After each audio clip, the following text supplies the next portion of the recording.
people afraid of you, Beth? Uh-huh. Who's afraid of you, Beth?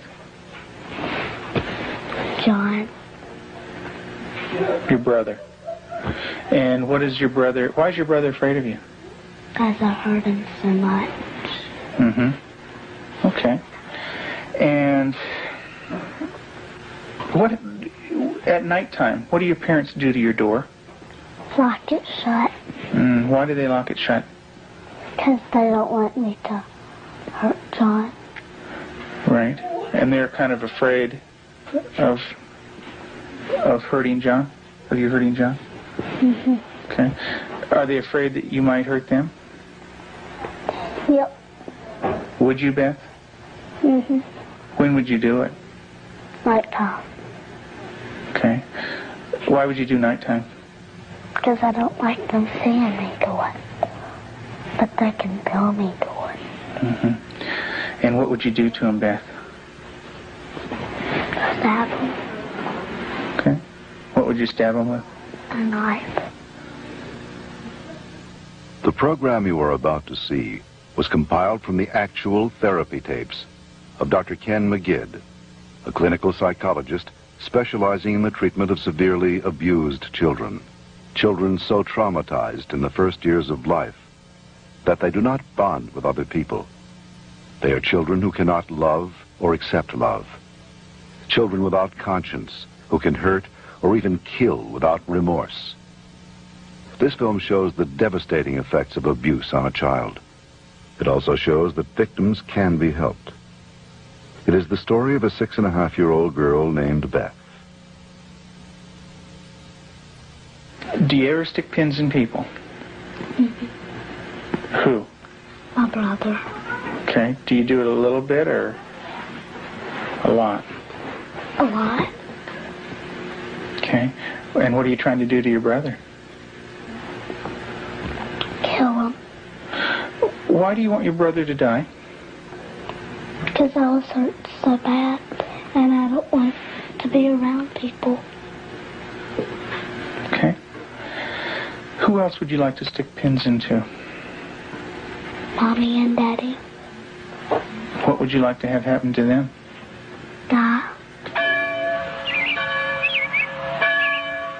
Jesus could have lived to save Israel, yet he chose to die to save the world. Tim is the minister of a small Methodist church in the South. He and his wife Julie have been married for 12 years. Jesus didn't say Unable to have children of their own, they decided to adopt. In February of 1984, they received a call from the Department of Social Services telling them they had 2 children available for adoption. They were told that Beth, 19 months old, and her brother Jonathan, 7 months old, were normal and healthy. We did not need children to make our lives complete. We felt secure in ourselves and secure in our relationship, but we wanted to share that with somebody else. And we felt like we had a lot to pass on to a child, and that was what we really wanted to do. And when the phone call came, it was like, at last it's here. And it seemed like a miracle. It had happened so quick. We'd heard of couples having to wait 5-10 years on a child, and here we had 2 young children. It was like the answer to our dream. Their dream became a nightmare when they realized that Beth and Jonathan had severe emotional problems. We had the kids with us, Beth and her younger brother John, for probably a couple of months until we began to learn something about their background and their past. And when we learned it, some things seemed to fall in place about her behavior and John's behavior. From several sources, we discovered that they didn't have enough food to eat. That perhaps even Beth went all day maybe with just a box of Kick cereal. John himself was found in a bassinet with little patches of urine all over it and a dirty diaper and a couple of bottles at his feet that had curdled milk, and the back of his head was completely flat. The front of his head had bulged out, and at 7 months he couldn't raise his head, couldn't roll over. He was just had no stimulation, and we think perhaps that had happened to Beth, and it wasn't very long until she began showing some signs of perhaps even some abuse. There was a nightmare that she had, and the nightmare was about a man who was falling on her and hurting her with a part of himself. Tell me about your birth father. What was that nightmare like? When he touched my vagina Okay. until it bled, hurt it a lot until it bled, and wouldn't feed me a lot. He'd hit on me, wouldn't be very nice to me. How old were you? 1. And in your nightmare, what happens? I get real scared. Where are you in the nightmare? What happens in the dream? I'm in the house, upstairs. And then what happens, Beth? When he comes upstairs and, hurt. How do you feel when you talk about this? Scared. Where's your birth father? What's he doing? He's right there, and there's his hand. His hand's right there. Where? Right there. You can't hardly see it because it's green. What's it touching? My vagina. And what is your birth father doing? Hurting it. Your face looks sad. Can you tell me about that? It's crying because there's dots of the tears. Beth had endured severe neglect and abuse as a child. Her birth mother died when she was 1. Because of these early childhood experiences, Beth never developed a sense of conscience, love, or trust for anyone. The early sexual abuse by her birth father would cause her to exhibit inappropriate sexual behavior, especially toward her brother. Does your brother have private parts?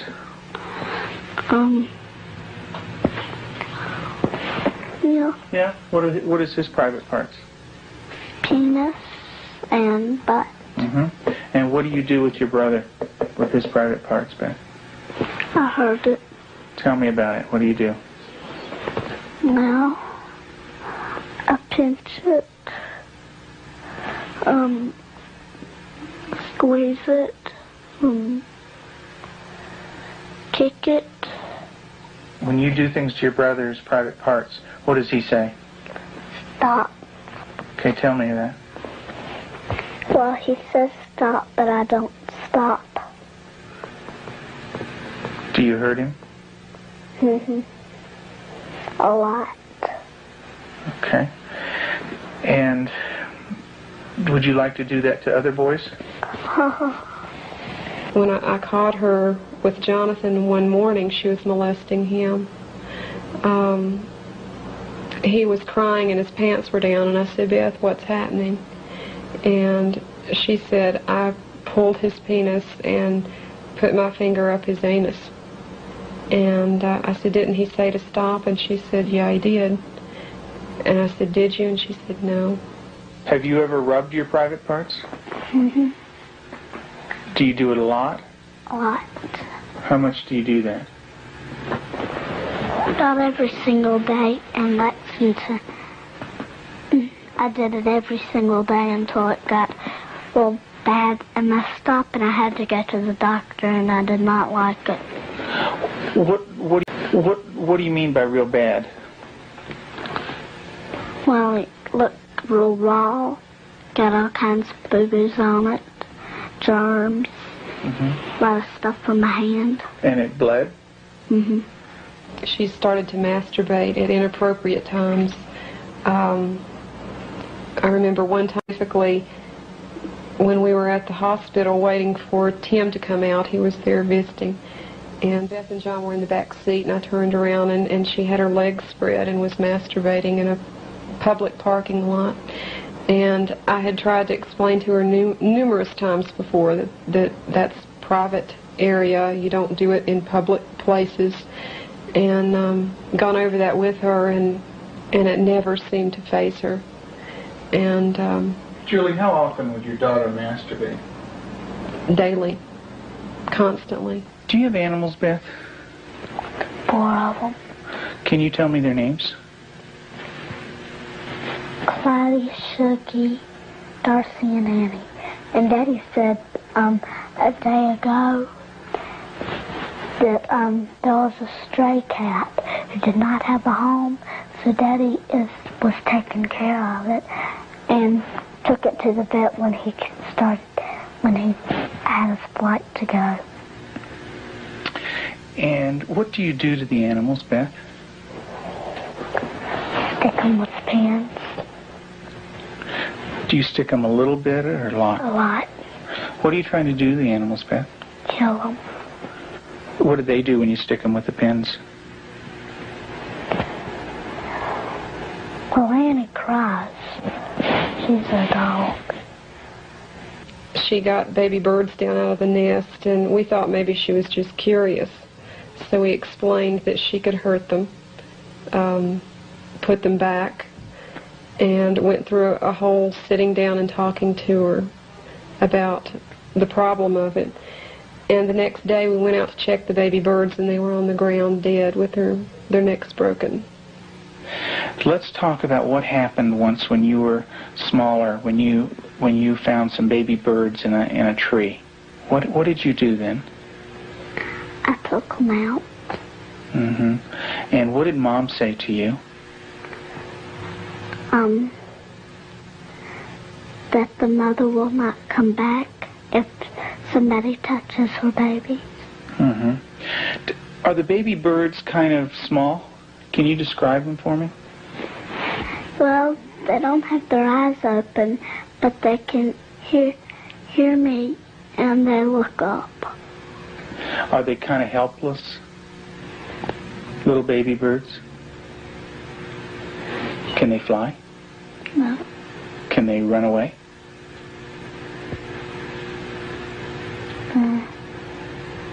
Yes. They can? Are they easy to catch or hard to catch? Hard. Yeah. Well, it's hard to remember. With the baby birds, what did you do? Took them out of the tree.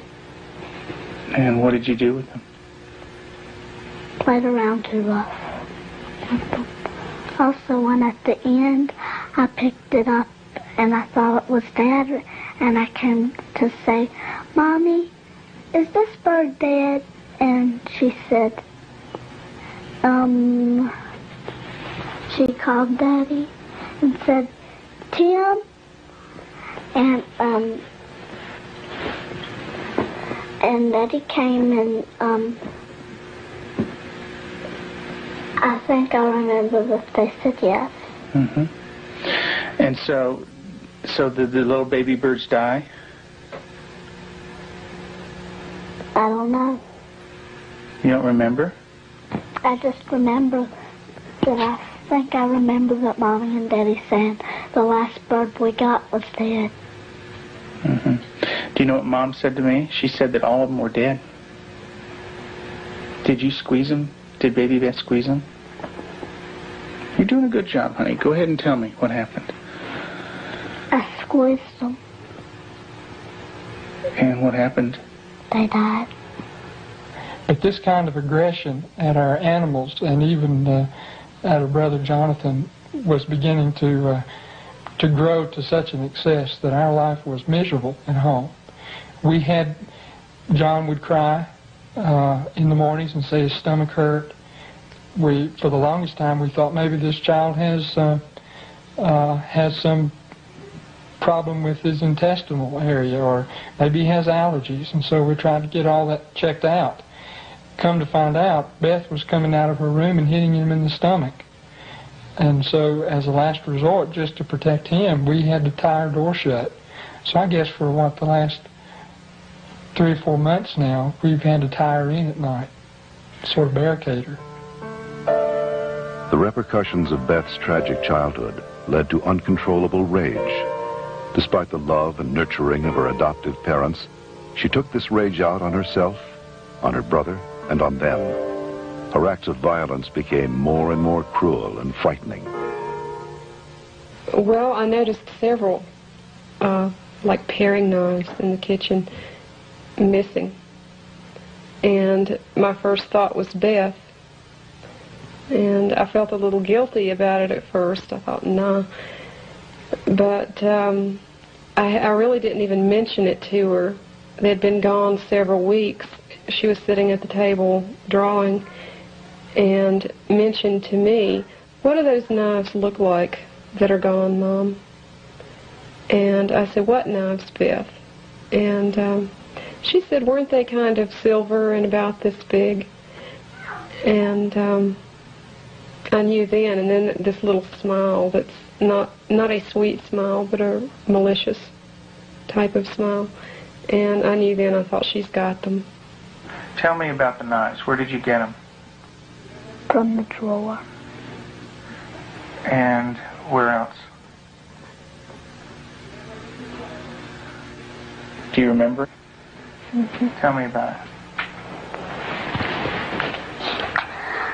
I got them from the dishwasher.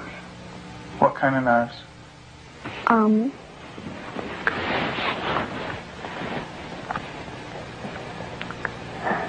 Big sharp ones. And what do you want to do with those knives? Kill John and Mommy with them, and Daddy. And when Mommy asks you about where the knives are, what do you say? I don't know where they are. What did you think she might do with the knives? My first thought was Jonathan. And the reason we thought that was that she had, by this time, she had tried to kill John on several occasions and openly admitted that. In the basement, she was hitting his head against a cement floor. I heard his screams and ran down and had to literally pull her hands off, and she looked wild-eyed. Did you get real mad at him? Did you hit his head real hard? Tell me about it. How many times did you do it? A lot? Mm-hmm. What was the floor like? Cement. And what happened to your brother? Tell me about it. His head hurt real bad, but his chin, he had to have stitches in it. Could you stop? Use your words, Beth. No. Okay. What was your brother doing when you were doing this? Playing with the toys. Okay. Was he asking you to stop when you were doing it? What was he saying? He said, "Beth, stop." And what did you do? That didn't stop. I just kept on hurting him. What were you thinking when you were doing that? Thinking of killing him. How did you stop? What made you stop? When I heard Peter walking across the kitchen. Mm-hmm. It made me stop because I thought Mommy and Daddy were coming. Okay. Did Mommy come? What did she do? She sent me to my room. Okay.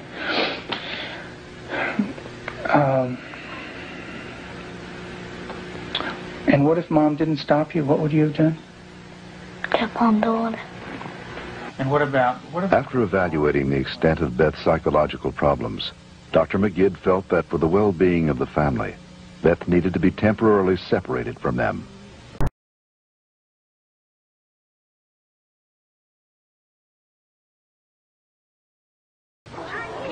In April of 1989, her parents brought her to a special home with an expert at raising children with early attachment disorders, especially children who are dangerous to themselves and others. I have children that have killed numerous times. Cold-blooded family members, neighbor children, killed them. And they can do it. Makes my blood run cold just thinking about 9 years old. People don't think a 9-year-old is capable of cold-blooded murder, but they are. That attachment break does severe damage to the heart, the ability to care and the ability to love. If they don't care and they don't love, they're capable of anything. We're very strict about everything. Everything is completely monitored. We take complete control because a child who's unattached does not trust. And because they don't trust, they don't allow anybody to be boss of them. So we take complete control. They are not boss of anything. They have to ask to get a drink of water. They have to ask to go to the bathroom. They have to ask to leave our sight. Part of that is because we cannot trust them because of the damage that they've done before. Beth, would you like to say grace, please? Sure. Dear Heavenly Father, thank you for this good day and everybody doing good. In Jesus' name, amen. Amen. Amen. They believe that they're evil. They believe they're from the devil. They believe that they are not a person of value. And we have to change that, and we have to build that from a child who's nothing, who's a bad kid in their own mind, to a child who's valuable and loving, and they see themselves as that.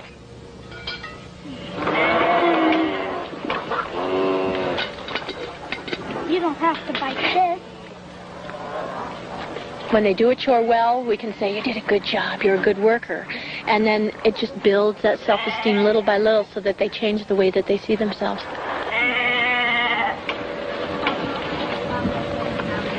Several months into treatment in this controlled environment, Beth had made progress, and her therapist decided to loosen some of the controls.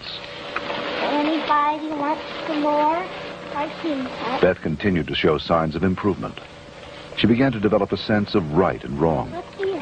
She seemed to respond to affection, was more outgoing. Gosh, I don't have to like. She went to public school, made friends at the local church, and even sang in the choir. And you're going to go into Sunday school again this morning? Yeah. And get stickers. Maybe you could put one on your nose. In the years you made it clear that the time of Christ was near. Though the people couldn't see what Messiah ought to be, though your word contained a plan, they just could not understand. That's Elijah? Mm-hmm. Yeah, it's a beard. See his beard. There's his nose, and that's his... Oh, I see. Yeah, see his beard is kind of flowing in the wind and everything. Elijah taken up into heaven, the fiery chariot. Huh? Well, that's Elisha. That's the other prophet that took Elijah's place. And he was left, and there's Elijah, you know. And he learned about sheep, and the Lord is my shepherd. Mm-hmm. March 3rd, you just got that yesterday, huh?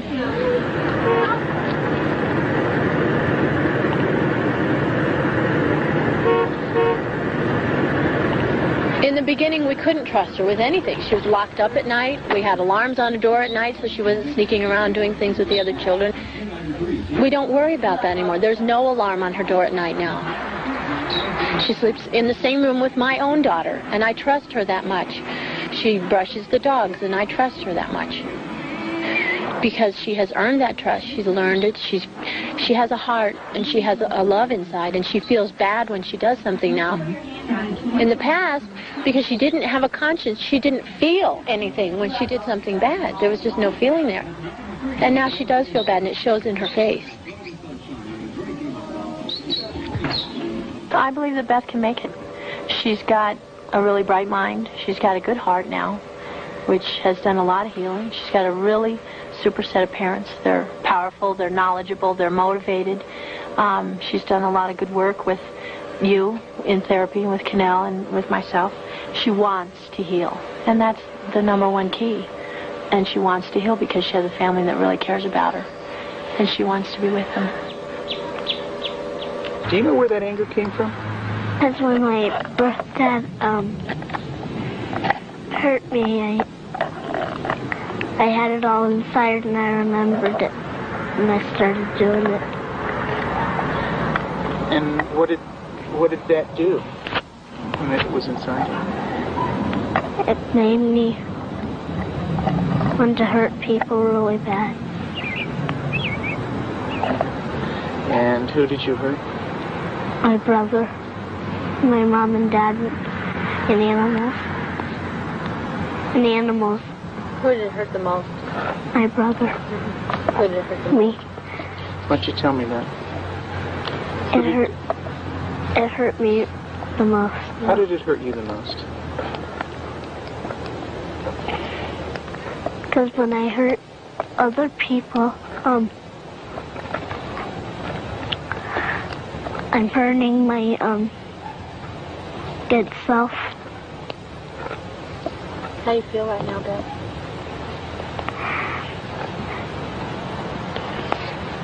Bad. It's kind of tough to talk about, isn't it?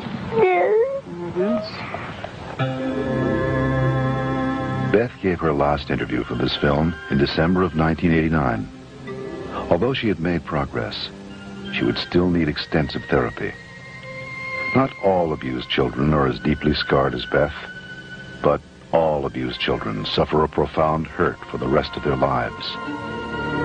The road to recovery is long and hard for the abused child. There are more than 1 million new victims of child abuse in America every year.